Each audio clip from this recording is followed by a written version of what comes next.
Outside of Tyrese Haliburton, no Pacer has had a bigger impact on Indiana's playoff run than Aaron Nesmith. He's not lighting up the scoreboard like Haliburton or Siakam, and he's not orchestrating the offense like a primary playmaker. But what Nesmith is doing consistently and relentlessly is making all the little plays that don't always show up on the highlight reel but absolutely win games. It's those cumulative, gritty, winning plays, diving for loose balls, switching with discipline, locking in defensively that have kept the Pacers in close games and helped them pull out huge wins. And here's the thing.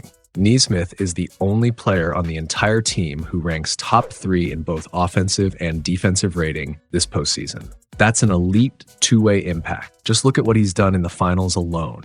When matched up against SGA, the regular season MVP and one of the toughest covers in the league, Nesmith has held him to just 35.7% shooting. That's 5 for 14 from the field. Nobody else on the Pacers outside of Nembhard has even come close to that level of effectiveness as SGA's primary defender. And it's not just the contests, it's the discipline. Through the first 3 games of this series, SGA has not drawn a single foul against Nesmith. Think about that. This is a player who ranks 2nd in the entire league in fouls drawn during the regular season, and he's still drawing them at a high rate in the playoffs. Yet against Nesmith, absolutely nothing. Only 2 other defenders in the entire postseason have managed to guard SGA without fouling him at all, and neither of them has defended him nearly as often or as effectively as Nesmith. That's what makes Nesmith's impact so special. It's the stuff that doesn't always flash on a box score, but swings momentum and wins playoff games. Even back in the regular season, Nesmith quietly held his own against SGA. This didn't just come out of nowhere in the playoffs. In their only regular season matchup, Nesmith held SGA to 0 for 3 shooting as his primary defender. So what we're seeing now isn't some sudden anomaly. It's a continuation of something that's been building. And even when SGA does manage to score on him, it's never easy. Nesmith contests everything, forces tough angles, and makes even the game's best shot makers work for every bucket. But it's not just the defense that's been eye-opening. Nesmith's offensive leap in these playoffs has been just as impressive, particularly as a deadly three-point sniper. I mentioned earlier that he ranks top 3 in offensive rating among Pacers players this postseason, behind only Haliburton and Turner.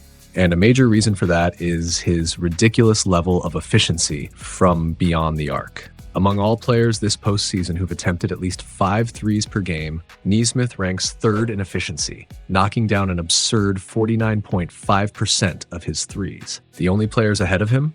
AJ Green and Gary Trent Jr., both of whom were bounced in the first round. That puts Nesmith in a category of his own.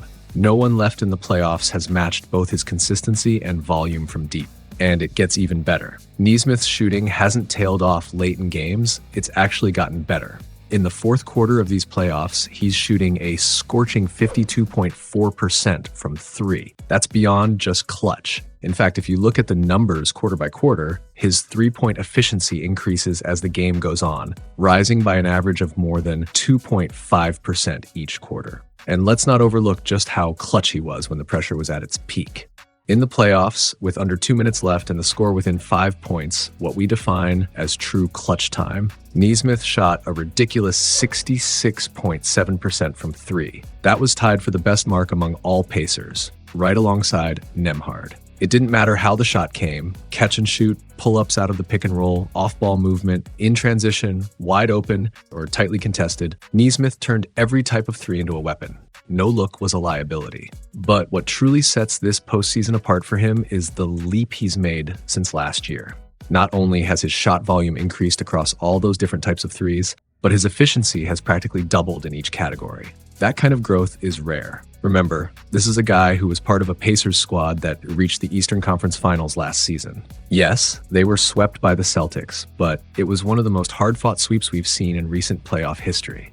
Now, fast forward to this year, where you've got a version of Nesmith who's not just more aggressive, but twice as effective. Put that player on a finals team, and even the numbers agree that it's not a stretch to say he's been the 3rd most impactful offensive weapon on the roster. But what makes Nesmith's impact even more valuable is his hustle and grit, the dirty work that doesn't always show up in the box score, but wins you games. Outside of Turner and Siakam, no one on the team grabbed more offensive rebounds than Nesmith during the playoffs. He hauled in 19 of them, and nearly a third were contested. meaning he was battling through traffic, not just picking up freebies. And those efforts weren't empty. Nesmith's offensive boards directly led to 25 second chance points. Now, 25 might not sound like a massive number at first glance, but the way he got them tells the real story. These weren't simple putbacks off his own misses under the rim. Nesmith was flying in from the perimeter, crashing the glass from the three-point line, weaving through defenders, and sometimes even tracking down rebounds all over the floor depending on where the ball came off the rim. To really put it in perspective, among all players, bigs, wings, guards who grabbed at least 15 offensive rebounds in the playoffs, Nesmith ranked 5th out of 41 players in highest average offensive rebound distance. That stat essentially measures how far from the rim a player was when they secured the board. So what does that tell you? He wasn't just hustling, he was covering serious ground, outworking opponents with sheer effort. That is what you call real hustle. And when the game got tight, especially in those clutch moments, that's when Nesmith's hustle truly came alive. He logged the 10th most clutch minutes of any player this postseason, yet somehow ranked 3rd in offensive rebounds in the clutch. That means out of the 9 players who were on the floor in the clutch more than Nesmith, only 2, Aaron Gordon and Karl Anthony Towns, grabbed more offensive boards. Just think about that. Nesmith outworked nearly everyone when it mattered most. And not only that, he doubled the clutch offensive rebounding total of the next closest pacer. But his hustle didn't stop there. Defensively, Nesmith was a force. He swatted away 15 shots this postseason, the 3rd most by any wing or guard in the playoffs. And no, it wasn't because he played an overwhelming number of games. In fact, the only 2 wings who had more blocks than him were Anunoby and Bridges, but both of them logged over 160 more playoff minutes than Nesmith. So when you pair the volume of his blocks with the limited minutes, it's not a stretch to say Nesmith has been the best shot-blocking wing of the entire playoffs. But it gets even better. Nesmith wasn't just contesting shots, he was deterring them at an elite level. His defensive field goal percentage at the rim was even better than players like Rudy Gobert, Jaren Jackson Jr., Mitchell Robinson, and even his own teammate Miles Turner, who is currently leading the playoffs in blocks. I could honestly go on for another hour about Nesmith's all-around impact, on-ball defense, help rotations, energy plays, all of it. But here's what really puts it into perspective. He owns the 2nd best net rating on the Pacers this postseason, and it's not even close. Maybe I'll do a deeper dive once the finals wrap up and we get the full picture of Nesmith's role in Indiana's 2025 playoff run.